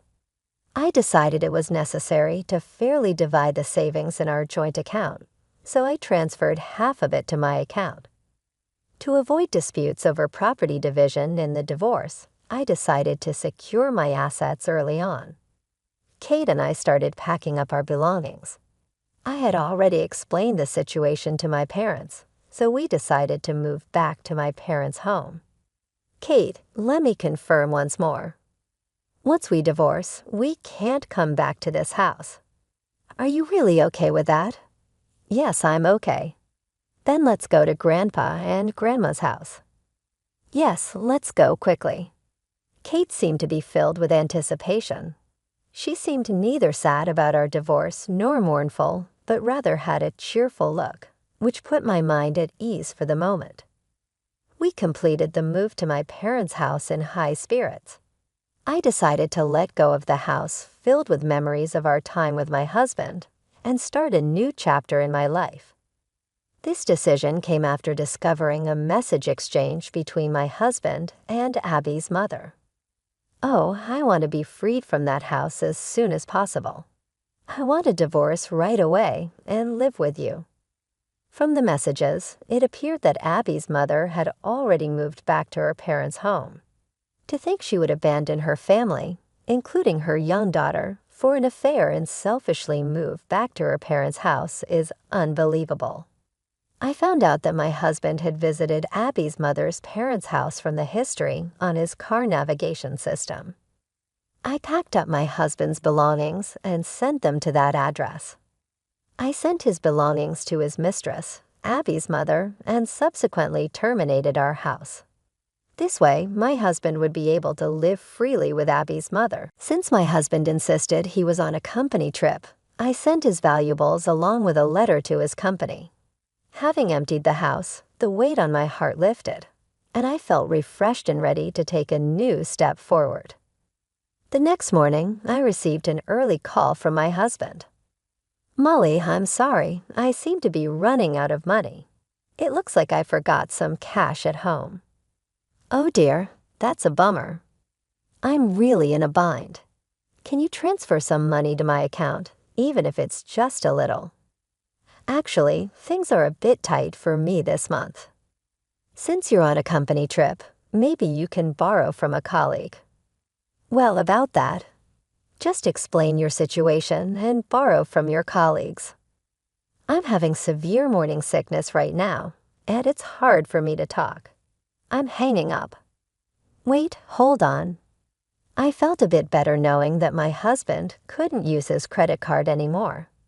It's easy to imagine that this made the pleasant trip with his mistress very tense for him. The phone calls from my husband didn't stop. I sent him a message saying I have severe morning sickness and can't answer the phone. Don't call me anymore. No matter how many times he called, I didn't answer. 3 days later, I received another call from him and reluctantly picked up. "Molly, why is the house empty? What's going on?" Weren't you supposed to be on a trip for 7 days? Why are you back so soon?" My husband was initially at a loss for words, but his anger quickly erupted. "Everything's gone. Even the contract has been terminated. Isn't that too selfish?" "Who's being selfish now? You were on a trip with your mistress, right? I sent all our stuff to Abby's parents' house and started the divorce proceedings. Everything's going according to your wishes. Goodbye and good luck." "What? You found out about the affair and you're divorcing me?" Realizing that I knew about his affair and even who the other woman was, he was visibly shaken. I hung up and deleted all his contacts from my phone. With nowhere to go, my husband seemingly took refuge at Abby's parents' house. At their house, Abby's mother was kneeling with her head down, and across from her sat her parents, her husband and Abby, all of them looking furious. Apparently, Abby's mother had returned home claiming she couldn't bear the emotional abuse from her husband. Her parents believed her and felt sorry for her, but the reality was different. Since they found out she had been lying and was even having an affair, there was no way they would forgive her. Abby's mother and my husband were both severely reprimanded, made to sign divorce papers in front of everyone, and forced to pay for compensation. Afterwards, her parents kicked them both out. Since returning to my parents' home, Kate and I have been living freely. My worries disappeared, and my morning sickness subsided, allowing me to return to work after my maternity leave was finished. Every day, Kate seems to enjoy playing with her grandparents after returning from school. The divorce proceedings went smoothly, thanks to the support of my lawyer. Of course, I had ample evidence which allowed the divorce to proceed in my favor. In order to secure my ex-husband's income, I demanded both compensation and child support payments and sent a letter to his company asking them not to let him resign. His boss, who is a married man with children, saw the letter and was furious. He negotiated with the company to deduct compensation and child support payments from my ex-husband's salary. With this boss always keeping a close eye on my ex-husband's actions, even if he faced any challenges at work, it seems unlikely he will be able to quit his job that easily. My ex-husband is financially struggling because he spent too much money on his mistress's lavish lifestyle. On top of that, having lost his home, he is forced to live in a cheap company dorm, making it hard for him to quit his job easily. Abby and her father have now found peace. Abby has accepted her parents' divorce and seems to smile more compared to before. She told Kate that she genuinely enjoys living with her father. Knowing that Abby is living a happy life brought genuine relief to my heart. Soon after, I gave birth to a lovely baby boy. The fact that my ex-husband can't hold my beloved son in his arms shows how foolish he was. When Kate saw her adorable brother, she cheered in delight. I looked at both my beloved daughter and son's faces and vowed in my heart to raise both of them well.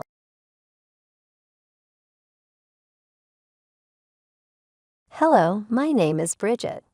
I'm 36 years old and a mother to my beautiful son, Grayson, who is 7 years old. Recently, our lives got thrown into a whirlwind when I found out that my husband had been cheating on me. But I did not let him get away with it easily. Let me tell you how things went down. I met my husband, Damon, on the dating app. We clicked really well. We never seemed to run out of conversations. Not to mention we share the same sense of humor, and he made me laugh like no one else had. I'm only saying all this because these qualities of his blinded me from seeing all the negative qualities that he had. For starters, he was a 26-year-old man who still lived with his mother because he could not seem to hold a job down. I tried my best to get him to attend interviews for jobs that I took the time to set and apply for, but he just never seemed to care that much about it. On top of that, his mother, Shirley, hated me. I have no idea why she hated me, but now I realize it was because I was not rich enough to enable her lazy son's lifestyle.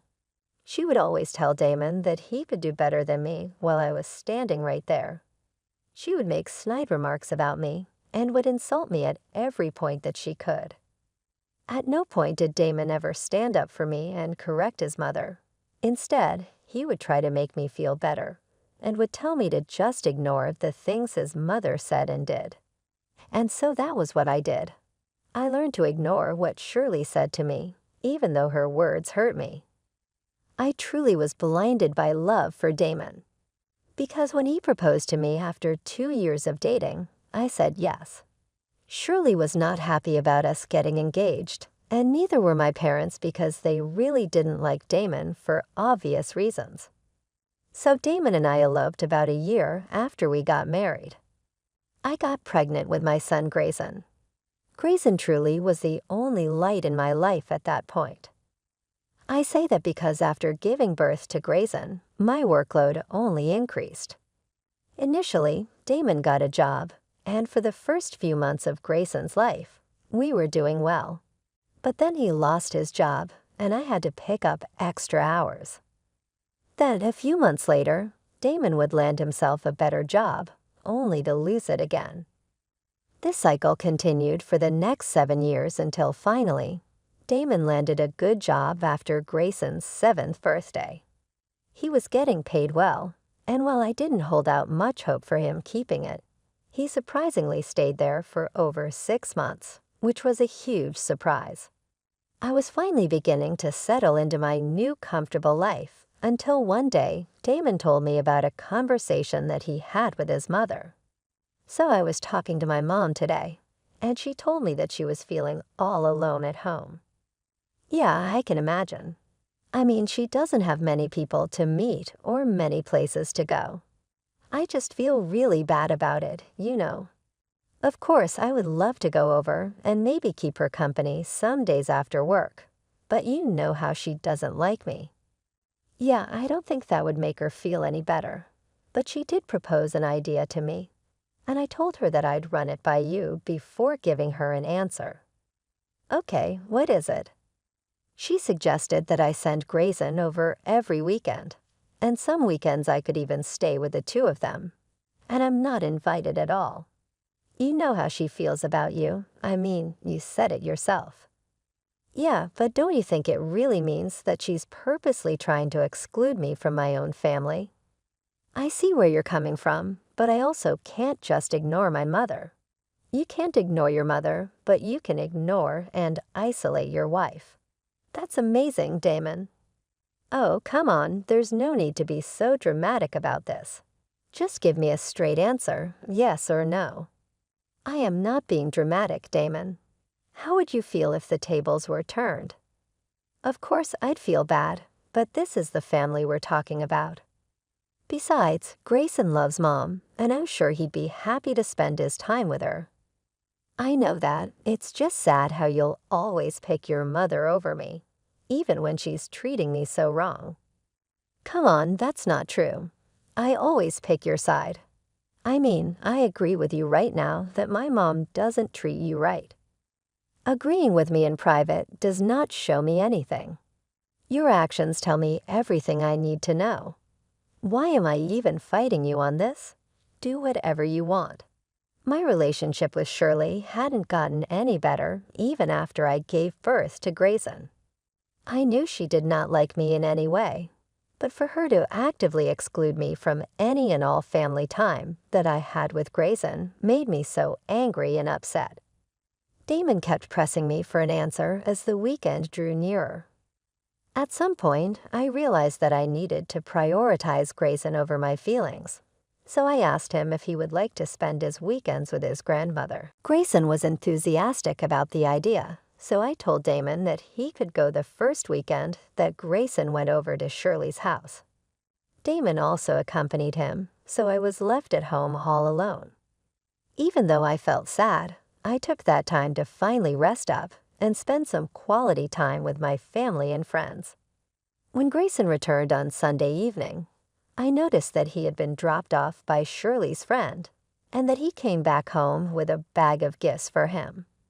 I got a call from Shirley shortly. After "Hello, Bridget, did Grayson reach home safely?" "Hi, Shirley, yes, he just did." "I'm so sorry that I could not drop him off myself. I had some important errands to run." "It's okay, Grayson's home safe. He had a blast at your place. Thank you for having him over." "Of course, I love having him over. Thanks for agreeing to it." "I hope I'm not taking away any of your time with Grayson." "No, it's okay. I make time for him daily. Besides, he loves going over to your place, especially now that you spoil him with gifts. Which, by the way, thank you so much." "Nonsense. There's no need to thank me. Grayson is my only grandson, so I have to spoil him as best I can." "Yeah, Grayson takes very good care of the gifts you give him. It's the first time I've seen him be so careful with things." "Really? That's good to hear. But even if he didn't take care of them, I'd still buy him those things again. After all, I have that kind of money to spend on him." "Yeah, well, I think it's still a good lesson for him to learn. The lesson is that he always has to take good care of his things because his mother is too poor to buy him things again." "Excuse me. Look, between you and I only invited Grayson over every weekend because I was tired of seeing him look poor. You're clearly not doing enough to provide for him, so I want to spoil him. Why are you blaming me for that? Your son can barely hold down a job, so I'm the one who's stuck paying all the bills and looking after us. Don't you dare blame Damon for anything. The poor boy's been through enough. What are you even talking about? If it wasn't for me, we'd be starving in the streets right now. He has to deal with an incompetent wife like you. Of course, his mental health is in the gutter right now, which is not allowing him to hold down a job. You know what? You're absolutely insane. You can't see a single flaw in your son, and even if you do, you're just projecting them onto me. That's something you need to seek help for. You don't tell me what to do. I can see why else Damon is always stressed out. You just always have an answer for everything. I don't want to talk to you much anyway. I only called to check in on Grayson, but bye. I couldn't believe the nerve that Shirley had to talk to me in that manner. I wanted to call her back and really chew her out for being so mean to me, but I didn't. I knew that we already had a very rocky relationship, and the last thing I wanted was for Grayson to recognize that there was something wrong between his mother and grandmother. So even though I didn't want to send Grayson over to Shirley's after that conversation, I continued to do it because it made him happy. I never spoke to Shirley after that either because that was the only way that I knew how to keep my mind at peace. That's how things went for the next 3 months, until one day Grayson came back home from Shirley's house carrying a very expensive-looking bag. A quick look at the price tag told me that it was $11,000. Wow, what a nice bag. I know, right? Oh wow, is this a designer bag? And hold on, is this a price tag? It's very expensive. Yeah, Grandma told me that I needed to be extra careful with this bag because it's really expensive. Grayson, sweetie, I think you need to give Grandma the backpack back. What? Why? Because it's a very expensive backpack. You might dirty it or even lose it. Besides, I don't think it'll look nice when you walk into class with this bag. Other children might damage it too. But I like this bag. I know, sweetie, but I really don't think it's wise for you to walk around with such an expensive bag.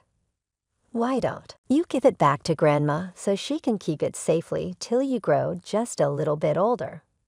Why would I return the bag to Grandma? Because she bought you the bag, silly. No, she didn't. What do you mean? Did Daddy buy you the bag? He doesn't have that kind of money, though. No, Grandma didn't buy the bag. But my new mom did. New mom. Sweetie, what are you talking about? Daddy made me go over to Grandma's every weekend so he could introduce me to my new mom. She's so rich and pretty, and she buys me everything I want. And Grandma knows about this new mom. Yeah, Daddy told me that Grandma made Daddy and new mom meet. Daddy says that she makes him very happy. Do you like your new mom, sweetie? Yes, I like her a lot. She always tells me that when she becomes my new mom officially, she's going to take me far away with my dad. Oh, okay, that's enough about the new mom. Why don't you get washed up, and we'll eat dinner together? I tried to make sense of what Grayson told me, but I really couldn't. Of course, I knew deep down inside what Grayson was actually saying. Damon was cheating on me with someone that Shirley probably introduced him to, considering how she always thought that I was no good for her son. I didn't want to believe that at all, and I tried to put that conversation with Grayson out of my mind for the rest of the week. But I found myself unable to do that, and just 3 days later, I finally gave in and went through Damon's phone when he fell asleep. What I found shocked me to my core. Damon was cheating on me, and it was with a woman named Vivian. A quick look at her socials told me that she was the daughter of one of the biggest businessmen in our city, and she was a civil lawyer. That explains how she was able to give Grayson such an expensive gift. That was not the shocking part, though. The shocking part was that Damon had told Vivian that he had divorced me and talked about me like I was a wicked ex who only tormented him and took away his full custody of Grayson. He invented lie after lie about how I ruined his life and how I was the reason that he struggled to get a job. The job that he had was because Vivian pied him and found him that job. My blood was boiling. I couldn't believe that I spent all my time and energy working so hard to provide for this man-child, only for him to throw it all in my face and call me wicked. I texted Vivian from my social media account and introduced myself to her. The next day, I told her that I had something important to tell her and asked her if we could meet at a coffee shop. She agreed. The next day, I was nervous, but I knew that I was doing the right thing. Eventually, Vivian walked in and approached me. Hey, I'm Vivian. Are you Bridget? Yes, hi. It's so nice to meet you. You too. So what are we meeting about? First of all, I just wanted to thank you for the expensive gift that you gave my son, Grayson. It really was such a sweet gesture, but I really don't think it's right for a child to have such an expensive bag. Oh no, it's okay. Hey, Damon told me that you would not really like the expensive bag. I didn't mean to offend you in any way, though. I just wanted to give it to Grayson because I thought he'd like it. Grayson loved it, but I still don't think it's appropriate. But what do you mean by you didn't mean to offend me? Well, Damon told me that you were struggling as a single parent and that seeing such an expensive bag would probably hurt your ego. Wow, that's rich coming from him. But speaking of Damon, the other reason that I asked you to meet me was about him. Oh, what about him? It seems like he's told you that he and I have divorced, and we share custody of Grayson. Yes, well, his mother told me, actually. Her mom and my mom are friends that happened to reconnect a few months ago. My mom told his mom that I was single, so they set us up. Oh, wow, okay. I did not know that. But I need to tell you that Damon and I are still very much married. What? You're lying to me. Damon told me that you tried to sabotage our relationship because you were jealous that he was moving on. I have no reason to lie. Where do you think Damon lives? With his mother. No way, I'm the one that he still lives with because we're still married. I have to say, this is very prophetic of you to do. I didn't think you were the best person to begin with, but to lie and sabotage someone's relationship out of pure jealousy is just sad. Do me a favor, the next time you see Damon, why don't you ask him to show you our divorce certificate? You have my number in case you want to get even with him. I watched silently as Vivian grabbed her things and left me sitting at the same table. She stormed off angrily towards her car. I hoped really hard that my words had some impact on her and she'd take me up on my suggestion. I sat at that coffee shop for a little while longer because I really did not feel like going back home. Until I eventually left to go back home, I looked into Vivian some more because I was curious about what kind of person she was. She was apparently a really good person. She volunteered for a lot of different things, depending on how much free time she had. She regularly donated to women's and children's homes, and overall seemed to be a generous person. That made me understand just why Grayson adored her so much. Not for her generosity only, but also because she was genuinely a nice person.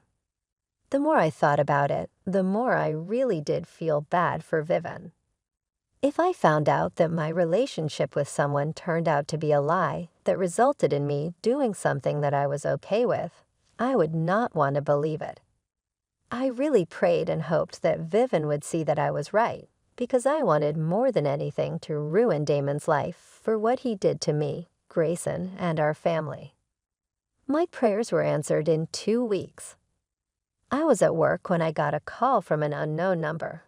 I didn't pick it up at first because I don't pick up unknown calls, but the number called me again and again back to back. Eventually, I picked it up and realized that it was Vivian on the other end. My heart was in my throat because of how nervous I was about what she was going to tell me. Hey, Bridget, can we talk? Hi, yes, of course. Is everything all right? No, it's not. Did I prove you right, or are you going to yell at me again? I'm so sorry for the way I left you last time we met. It's okay, I understand that it's hard to digest information like that. It really was. I'm a woman who has very strict morals, and helping a man cheat on his partner or spouse is something I absolutely loathe. I would never have done it, and I'm so sorry that I did it with your husband. Whoa, how did you confirm that Damon was married? Well, for the past week or so, I kept badgering him with questions about the divorce. I kept asking to see the divorce papers. Let me guess, he snapped at you eventually. Oh yeah, big time. He started yelling at me at the top of his lungs. Aside from a lot of cuss words, he also called me insecure for not trusting him. That immediately raised a lot of alarms in my head. I'm not surprised that Damon wouldn't change even when he was with another woman. But how did you get the confirmation for his lies? I approached Shirley. She was the one that introduced me to Damon, so she had to have the answers. She did not give you your answer easily, did she? I knew she wouldn't, so I approached her like how I would approach my clients. I essentially goaded it out of her. When she realized that she had slipped up, she kept apologizing for tricking me and told me that she had no option because Damon was in a miserable relationship. She told me that Damon was still in the process of filing for a divorce, but even I knew that was a lie. Oh wow, what did you say to that? I just told her that she and her son were disgusting people. I picked my things up and left. I called you immediately to apologize. I really am sorry for coming in between you and Damon. You have nothing to apologize for. Damon and Shirley tricked you. If you had known, you never would have involved yourself in a relationship with him. Besides, you've made your amends by believing me and asking for proof of divorce. You told me last time that you wanted to take revenge. Is that option still on the table? Of course, I just need to figure out how to go about doing it. And I kind of was counting on your legal advice to help plan out a revenge. Oh, I've got a lot of good ideas to get back at Damon. How about we meet at the same coffee shop tomorrow and plan everything out? That sounds good. I was so happy that Vivian was a good person with a conscience. I was even happier that I managed to get her on my side. We met up the next day at the coffee shop. Vivian looked like she hadn't slept at all, and my heart really went out to her because I was in the same boat as her. I understood her heartbreak all too well. That understanding that we shared was actually, in an odd way, comforting. We spent the first hour of our meeting just talking about how we felt. We even cried a little. I felt like I had found a new friend in her. As funny as that is, it was true. Once we were done feeling our feelings, we got to talking about our plan. Within half an hour, we had drawn up our plan. Vivian was a woman of immense influence, and she used her influence and connections to help Damon get his good job. In the same way that she had gotten him that job, she took his job away from him. But that was not before she helped me out. She got me acquainted with a lawyer friend of hers who specialized in divorces. Her friend helped me get all my affairs in order and also helped me gather all the proof and evidence necessary to get full custody of Grayson. I started the filing process for the divorce, and when we got the divorce papers in our hands, we planned to drop both news on Damon at the same time to worsen the blow and embarrass him. So Vivian pulled her strings and had Damon fired publicly. To be fair, he was lousy with his work, and the only reason he was still there was because of Vivian's connections. On top of that, I had the divorce papers served to him just after he got fired, in front of all his colleagues. It didn't take long for Damon to call me and demand answers for what was happening. What is this? Oh, I see that you got the divorce papers. Yes, and they were served to me while I was at work. Do you know how embarrassing that was for me, especially on the day that I lost my job? You lost your job. That does not matter. Why are you trying to divorce me? Are you serious? Of course I am. What have I done to you to deserve this, Damon? Don't try and act like you've been the perfect husband. I'm tired of you, and I want out. Is this all about my mother? Can you not, for 1 second, make everything about you and your feelings? Do my feelings not matter at all? I mean, I totally see why my mother hates you, right?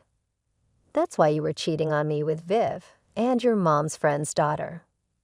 What? How do you think you lost your job, huh?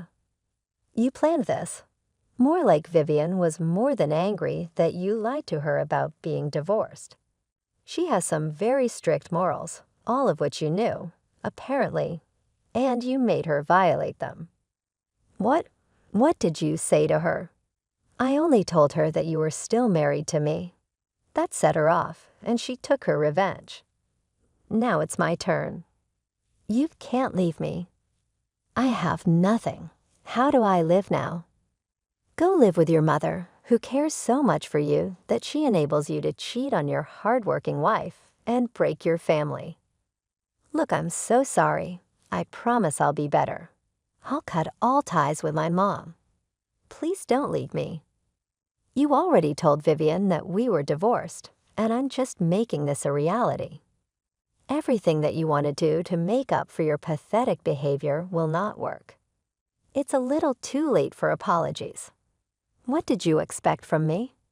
The two most important women in my life hated each other's guts, and I was always in the middle of the crossfire. And you still chose your mother, which means I was never important to you from the start. I really don't have anything more to discuss with you like this. Just get yourself a lawyer and communicate with mine. You need to take your things and get out of this house. You can't make me leave my own home. Is it your house? Because last time I checked, the house is in my name, and I've been the only one that's paid for the mortgage. I've packed your things. Take it and leave. I hung up on Damon after that. It broke my heart that things had to end this way. I really tried my absolute best to be the person that he'd love and cherish, but getting my revenge on him made me feel like everything I did for him was justified, especially since he only felt apologetic when he realized that he lost both the women that he was trying to mooch off of. His audacity was truly astounding, and I wanted nothing more to do with him. I called my dad over to be with me until Damon came back, because I didn't think that he'd actually leave on his own. Thankfully, my dad arrived about 10 minutes before Damon showed up. When Damon came home, he didn't see my dad and began to yell at me at the top of his lungs because I was not a good wife and told me that was the reason that he found another woman to look after his needs.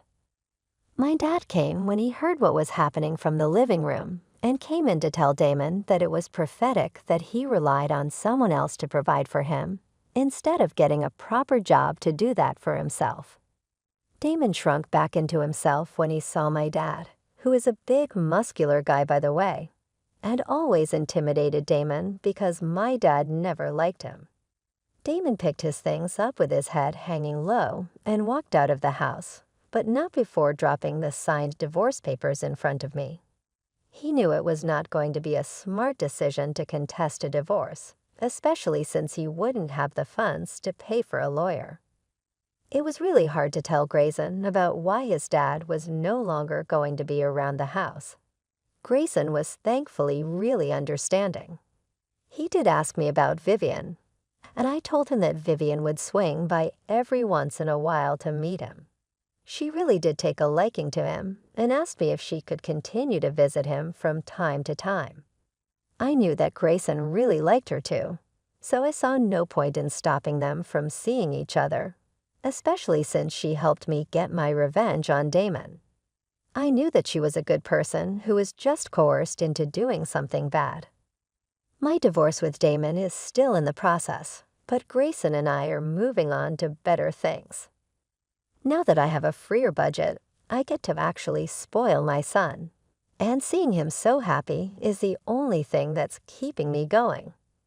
Vivian and I have become good friends, and we meet up every other week, and sometimes even have a good long laugh at Damon using her connections. Vivian told me that Damon is still struggling to make ends meet, and he's back to living with his mother. He's been applying everywhere to get a better job, but Vivian made sure that he would not get a job in his field in our city at all.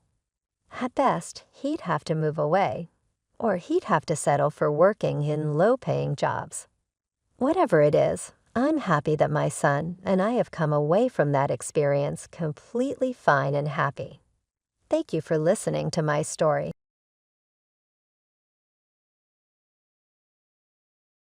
What use are you even? What's that all of a sudden? What's the point of your existence? Suddenly, my husband started talking nonsense. He wasn't like this originally, but he turned into a verbally abusive man right after we got married. What are you going to do after asking that? It's decided. I want a divorce. However, he doesn't know something crucial. Before we got married, I lied to him about something. It was about me being the president of a company that makes over $300 million a year. So what about our kid? Are you planning to abandon him? The word abandon is such an ugly word. You should be responsible and raise him. And you're still his father. From now on, I will be a father to a new family. I don't have time to bother with you guys anymore. My new child is about to be born. Little did I know, he had even gotten someone pregnant. No need to hold back anymore, I suppose. I've decided to pay him back more than twice what I endured till now. Since we got married, you haven't earned a single penny. You've been living comfortably on my money. I never asked you to do that. You have been a burden on me all this time. So pay me severance money of $30,000. He really is scum. I thought I should tell him the truth. Now, why should I die? If anything, it should be the other way around. So this is a legitimate demand. Understand that. I wondered how stupid he could be. I could easily afford that. I'll pay you $30,000 is nothing. What I then revealed my true identity to my husband. Remembering his face at that moment still makes me laugh. And my revenge wasn't over yet. The real hell was just about to begin. I am Rachel Brown, the president of a certain company. I lived with my son and my husband, John. I owe my current position to my family. Rachel, can you help me with the company? Me? I can't do anything. That's not true. I want you to help because you're my sister. I have a younger brother. 3 years into my career, he asked for my help while he was a college student and starting a company dealing with imported goods. Even if I helped, what should I do? I want your advice. You've always liked goods, after all. True, I've liked cute foreign trinkets since high school. Still, I had doubts about quitting my stable job to help him. Even then, my brother did not give up. And nearly a year had passed since he proposed the idea. Then I'll help you. Really? I don't know how much help I can be, though. I resigned from my job in a way that seemed to appease my brother. 6 years later, working at my brother's company, I happened to meet my future husband, John. A friend invited me to a mixer. It was just to kill some time, but I was attracted to John's cool demeanor. How about we go out for dinner sometime? Sure, if you're okay with me. Before I knew it, I was inviting him. We started going out for meals and began dating. The comfort of being together led me to think about marriage. 3 years into our relationship, he proposed. I want you to marry me. With pleasure, if I'm good enough. Thus, we visited each other's parents. The greeting at his parents' house went well, and we were on our way to visit my family. When we're married, I want you to be a homemaker. What, a homemaker? Yeah, you said you work at a company that deals with goods, right? Yes, that's right. Sorry, but I want you to quit your job. I want you to work hard for me in our home. Once we're married, While I hesitated to answer, John seemed to get a bit irritated, thinking I needed to respond quickly. Is that a problem? No, it's not a problem. Then I'm counting on you. It's a promise. I was conflicted, and this was a turning point that would affect our future. As we were about 10 minutes from home, I secretly contacted my brother. John was so focused on driving, but he didn't notice what I was doing. Since Aaron was living at our parents' house, I made the first move. So this is your parents' house, huh? Yes, my brother is here today, too. I see. Got it. And despite the nervousness, the marriage introduction went smoothly. We were treated to a meal. I'll go help out for a bit, John. You relax here. Thanks. I immediately went to where my brother was. What do you think I should do? I do want to work. You're talking about the homemaker thing, right? But we need you here. After all, it's thanks to you that we've grown so much in such a short period. Hearing that, my desire to continue working grew even stronger. Then Aaron seemed to have an idea and clapped his hands. Right, why not just keep quiet about it? What? That's going to get found out, won't it? It'll be fine. From now on, I'll ask you to do things that you can handle from home. Well, if that's the case, actually, I have another favor to ask. Aaron seemed hesitant to speak. Imagining it was something bad, I braced myself. Could you become the president in my place? What, me, a president? Why? This is something all the board members decided together. But are you the president, Aaron? That's why I'm asking you to be the president, so I can be the vice president. Please. My brother begged me, but I've only ever decided whether to purchase the proposed products. That's what's amazing. Most of the products you chose sold out immediately. That might be true, but besides, you'd be the president of a company that makes $300 million a year. I decided to accept his proposal. Choosing to become the president was more about not letting down the employees who chose me than the money. Thus, I decided to marry John while keeping a significant secret, and it was absolutely something that must not be revealed. We submitted our marriage registration a week after the greeting. Now that we're officially married, you'll follow my directions. Yes, I'm the head of this household. That's obvious. It was our first day in our new home. John began to adopt a high-handed attitude towards me. There had been a bit of a superior attitude before we married, so I suspected as much, but it proved to be true. I started to think about what would become of this. Hey, how about we go on a trip? A trip? We haven't had our honeymoon yet, and I thought this would be a good time. It was half a year after our marriage. Until then, I had been desperately fulfilling the role of a homemaker, as John had demanded. Such a proposal could not make me unhappy. Then where shall we go? How about Miami? You said before that you wanted to go there, right? Yes, I've always wanted to go. I was happy that he remembered that. 2 weeks later, we went on the trip, but John seemed somewhat absent-minded. Is something wrong? No, it's nothing. We have a plane to catch. Let's go. Once we arrived in Miami, I genuinely enjoyed the trip. However, that night, an incident occurred. When I woke up in the middle of the night, John, who should have been next to me, was not there. After a while, he returned to the room. Where were you? It doesn't matter where. Of course, I'd worry if you're not beside me. Then he clicked his tongue softly. Listen, from now on, don't interfere with what I do. Who do you think is supporting this lifestyle? I thought about telling him the truth then, but I held back. Indeed, John was contributing a monthly sum for living expenses, but it was only a few tens of thousands. I felt it wasn't enough and had been supplementing it with my own money without letting him know. Then I noticed something else. I smell something sweet. What is it? A smell? There can't be any. What are you talking about? Although he was evasive, I was sure about the smell. At this point, I began to suspect that he might be involved with another woman.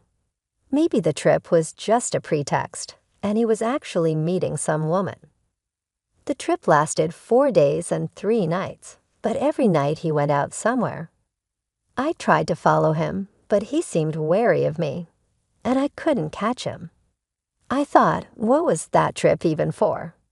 Eventually, I couldn't enjoy the trip and returned to everyday life. Whether it was good timing or bad, my pregnancy was discovered around this time. I immediately reported it to him. It seems I'm pregnant. I see. His reaction was very subdued. He didn't show any joy, and instead, he seemed rather bothered. I had thought that having a child would soften his attitude, but that was not the case.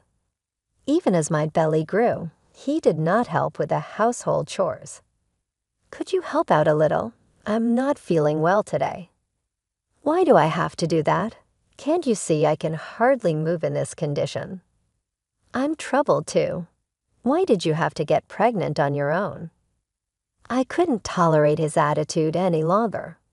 There's no way to speak like that. That's utterly irresponsible. My words didn't reach him. Raising a child costs money. You, as my wife, should understand that much. I didn't want to understand such a thing. Could there be a husband who would say such things to his pregnant wife? There shouldn't be. As time went by, I reached the due date and ended up giving birth alone. Isn't that too cruel? No, it's beyond cruel. When I went to show the newborn baby at my parents' house, my parents and my brother were furious. If it's like that, you should just divorce him. I agree with Mom. It'll only be hard on you if it continues like this. I know, but the baby was just born, so it's not that easy to just leave. If anything happens, consult us immediately. Yes, thank you. Then, as I was about to leave, Aaron called out to me. Sorry, Rachel. I forgot to mention earlier, but we've started doing business with your husband's company. Really? I didn't know that. Yeah, I realized it a bit late myself. Well, that can't be helped, but that information might be useful someday. You better not show that expression to anyone else. Why not just a warning? After that, I returned home, but my husband still didn't participate in childcare. It had been that way since the baby was born. I had stopped expecting anything from my husband. The baby's crying is terrible, so sleep further away from me. A baby's job is to cry. It can't be helped. Then it's your job to stop the crying. My son and I ended up sleeping in the living room, the furthest room from the bedroom. He continued to complain about trivial things. What is this meal? Don't just throw something together. I didn't have much time today. You're always home and still don't have time. Don't joke with me. He swept the dishes off the table. The plates fell to the floor, and the sudden noise made my son cry. My husband yelled, annoyed by the noise. It was a hellish scene. Never mind cleaning up, just make him stop crying. Without saying anything, I took my son and went outside. I didn't want to stay in the house for another second. About 30 minutes later, when I returned home, Jan was nowhere to be found. I sighed and thought, why do I have to do all this? Physically and mentally worn out, I eventually had to be taken to the hospital that day. After sending off my husband, I was in a remote meeting at home. During the meeting, I suddenly felt ill and lost consciousness. When I came to, I was lying in a hospital bed. My son, where is he? It's okay, he's sleeping right here. I was relieved. Aaron, did you save me? Of course, you suddenly collapsed on the screen. I ran to your house immediately. Thank you. Then his expression turned serious. Isn't it about time you reached your limit? You might be right. This time the timing was good, but if no one had noticed, it could have been irreparable. He was right. Considering my son, I thought I needed to make a decision soon. I took a deep breath. You're right, Aaron. I've been avoiding it for various reasons, but for my child's sake, I need to have a talk with John. That's definitely the best. If anything happens, Mom and I are here too. Thus, I decided that once I was discharged, I would bring up divorce with my husband. The diagnosis was exhaustion, so I was hospitalized for about 3 days before being discharged. When my son and I returned home, John, filled with anger, was waiting for us. Really? Can't you even manage your own health? There's something I need to talk about. Talk? Do it later. I'm going out now, Rachel Brown. Wait a minute. He left without saying where he was going, and he didn't return that day. He hardly ever came home after that, and I lost the opportunity to bring up the topic. Even when he did come home, there was no conversation like a married couple, and it became normal for him to take his belongings and leave again. That day, too, he went to work in the morning, and no matter how long I waited, he didn't come back. As I stayed up all night waiting to tell him about the divorce, I received a call from John's phone number. Hello. What time will you be coming home? But it wasn't his voice I heard on the other end. Are you his wife by any chance? And who is it I'm speaking to? I'm Nicole. I'm dating John. I immediately understood that she was his affair partner. This was clear evidence, and I thought it would be good material for the divorce. I see. You're not surprised. That's unexpected. Well, I had a hunch. I responded calmly, suppressing my emotions. Then this will be quick. I'm seriously in love with John, so please divorce him quickly. Do you understand what you're saying? Of course, and he said, he doesn't need someone useless like you. I see. I was about to hang up, but it seemed Nicole still had more to say. I decided to humor her and guess where he is right now. I don't know, and I don't really want to know. Listen, he's in my room sleeping like a child. Is that so? I don't really care about that now. That's why John dumped you, despite being in an affair. Nicole laughed as she spoke, which was deeply irritating. Not only my husband, but this woman was also incredibly foolish. Birds of a feather flock together, I suppose. Anyway, he's staying over at my place tonight. You sleep alone. With that, the call ended. If that's what she intended, I was ready for it too. True to Nicole's words, he did not come home. It wasn't until the next afternoon that he finally returned. You seemed to have quite a bit of fun last night, huh? What are you talking about? Didn't you hear?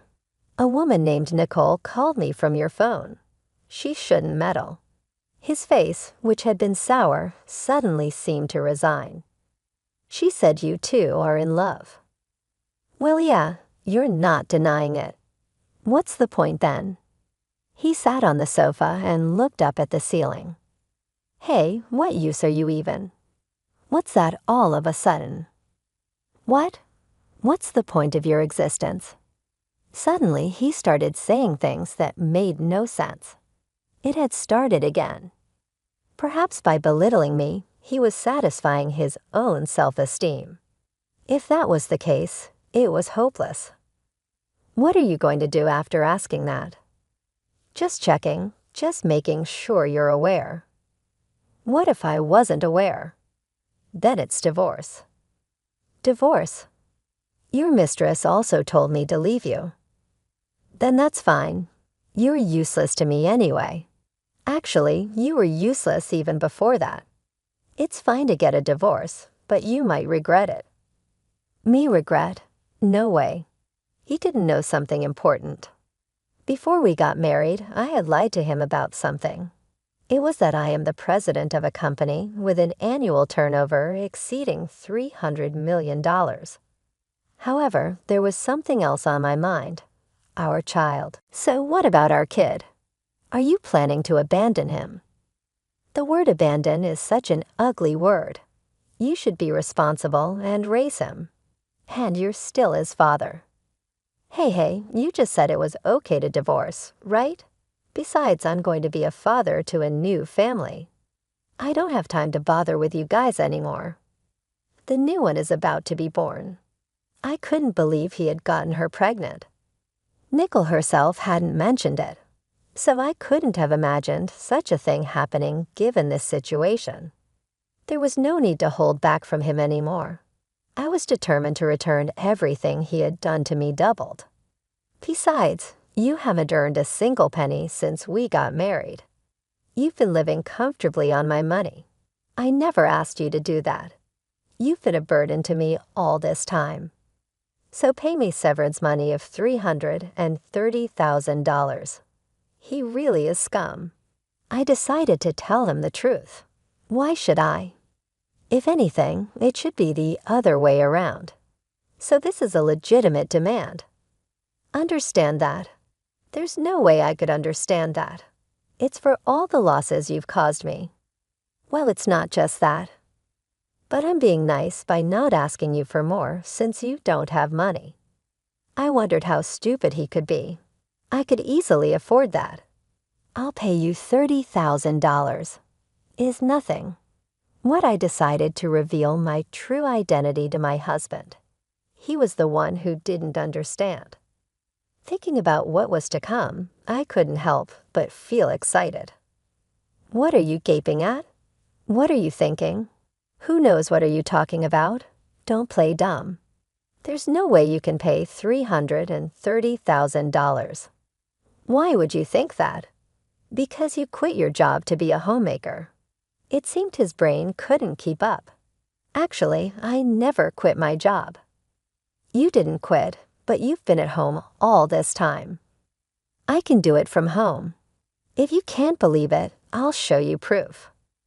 I took a business card from my wallet and handed it to my husband.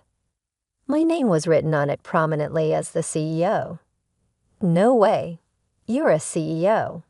I know it's hard for you to believe, seeing as you've underestimated me all this time, but this is the truth. I don't believe it. You're trying to trick me. I'm not in the mood for complications now. And another thing, my company's annual revenue is $300 million.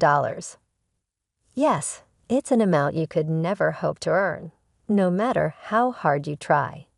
John visibly despaired. However, my revenge was far from over. Sorry to see you despairing, but there's more. More? Your company started dealing with general merchandise recently, right? You've got to be kidding.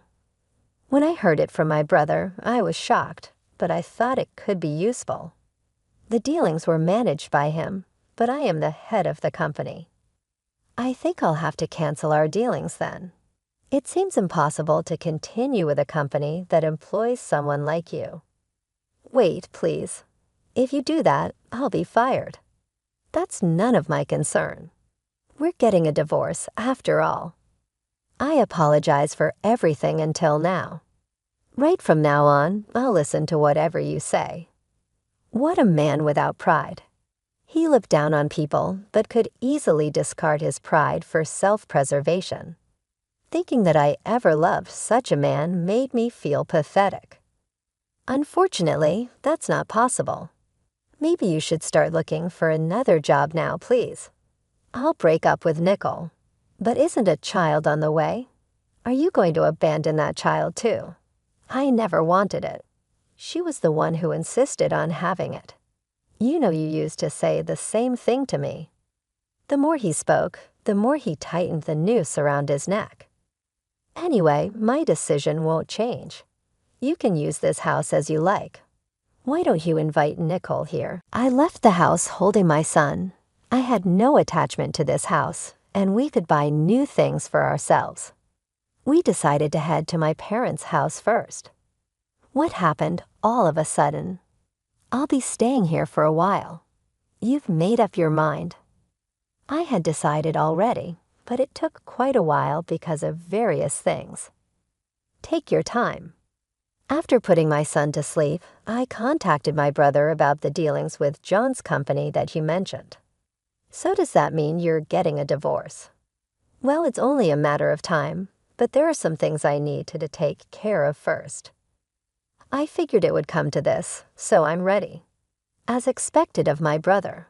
Then I decided to have him handle the termination of the contract. I won't stop now. I'll make both John and his affair partner, Nicole, see hell. Then there were several missed calls from him.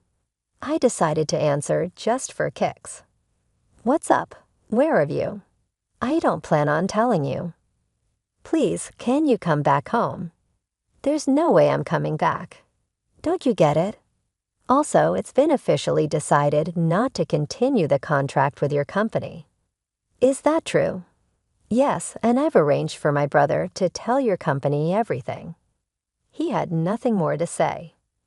Whatever you try to do, this fate won't change. You better tell Nicole too. Bye. After hanging up, I laughed out loud. The scenery that had seemed so gloomy before suddenly felt brighter. There's still a final touch left, but for now, I decided to savor the current situation. 3 days after arriving at my parents' house, I've taken care of everything you asked for. You can relax now. Thank you. Now I'll take care of the rest. Got it. Let me know if you need anything. I'm counting on you. That same day, I went to consult with a lawyer. Given his behavior, there was a good chance he would be difficult about the divorce. I told the lawyer about everything up to now, including the affair and the fact that he had gotten the other woman pregnant. With that much evidence, the lawyer immediately proceeded with the formalities. I thought, looks like everything will be okay now. The next day, the president of John's company came to apologize personally. It was only natural given that an employee's actions had blown up the contract. After hearing more, it turned out he had been fired, just as I expected. What happened to him afterward was unclear. And then you were here after all. Jan had come to my parents' house to see me. I thought this might be the place. Give me another chance, will you? He was still trying to cling to me. There's no chance left. You've had plenty of them until now. It's a plea for a lifetime. Engaging with the man in front of me was just a waste of time. All I wanted was to be free from him. That's impossible, and don't come here ever again. Besides, you have Nicole and your child to think about. I'll handle that.